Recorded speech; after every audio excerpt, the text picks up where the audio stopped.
ఇప్పుడు అభిషేక్ శర్మ అని India cricketer ఉన్నాడు, ఓపెనర్ ఉన్నాడు. నాకు తెలిసి ఇప్పుడు మ్యాచ్ స్టార్ట్ అయింది అనుకుంటా, నేను చూడలేదు స్కోర్ కూడా. అయితే అభిషేక్ శర్మ ఉన్నాడు. అభిషేక్ శర్మ ఎప్పుడైనా బ్యాటింగ్ పోయేటప్పుడు చూడండి, just observe him, he loves to take the strike. అక్కడ షాహిన్ అఫ్రీది ఉండని, స్టార్క్ ఉండని, ఎంత ఫాస్ట్ ఎవరన్నా బౌలింగ్ చేయని, ఇట్లా వచ్చి ఇట్లా నిలబడతాడు, ఎంత ఎంజాయ్ చేస్తుంటాడు తెలుసా, లోపల లడ్డూలు వెళ్తుంటాయి. ఎందుకంటే he's excellent in his skill, he knows how to bat. నువ్వు 150 స్పీడ్ లైన్ కొడతా అంటాడు.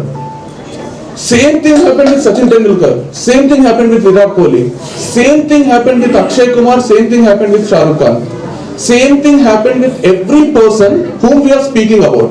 It could be an industry, movie industry, it could be a sport, it could be politics, it could be a business, it could be anything. Job చేసేవాళ్ళు కానీ మనకు సీఈఓలు లాగా చేస్తారు కదా, ఇప్పుడు సుందర్ పిచ్చైని తీసుకోండి, లేకపోతే ఇంకొకరిని తీసుకోండి, ఎవరినైనా తీసుకోండి. మనం ఈరోజు ఒకరి గురించి మాట్లాడుతున్నామంటే వాళ్ళు వాళ్ళ పనిని ఎంజాయ్ చేస్తున్నారు. డాన్సర్స్ ని తీసుకోండి, సింగర్స్ ని తీసుకోండి. ఇప్పుడు ఎస్పి బాలసుబ్రహ్మణ్యంకి పాట పాడాలి రా అనింటే అన్నింటారు కదా, ఎన్నో వేల సాంగ్స్ పాడిందంట కదా. ఆయన స్పాన్ లా ఆయన పాడిన పాటలు లెక్క పెడితే రోజుకు ఆన్ అన్ యావరేజ్ 1 కంటే ఎక్కువ ఉన్నాయి. అంటే రోజు 2-3 ఉన్నాయి యావరేజ్. అంటే అన్ని పాటలు కొత్త లిరిక్స్, కొత్త పాటలు. కానీ ఏ రోజు కూడా నాకు తెలిసి ఆయన ఇరిటేట్ అయి ఉంటాడు, అబ్బా దరిద్రం ఈరోజు మళ్ళీ పాట పాడాలా, అమ్మయ్య ఈరోజు ఇంకో పాట పాడాలా, ఈరోజు ఇంకొకట, ఈరోజు కొత్తగా అని. మళ్ళీ ఎన్ని కన్సర్ట్స్, ఎన్ని ఈవెంట్స్.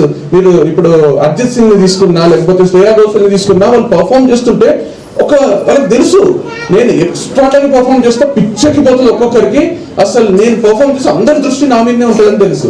మీరు వర్క్ చేస్తున్నప్పుడు అందరి దృష్టి మీ మీద ఉంటే మీకంటే ఎంజాయ్ ఎవరు చేయరు. మీకు సాటర్డే వస్తుంటే బాధ అవుతుంది, మండే వస్తుంటే సంతోషం అవుతుంది. సో సాటర్డే వస్తుంటే బాధపడి మండే వస్తుంటే సంతోషపడుతున్నారంటే పుట్టినందుకు ఒక సార్థకత ఉంటుంది. That is where you enjoy your life.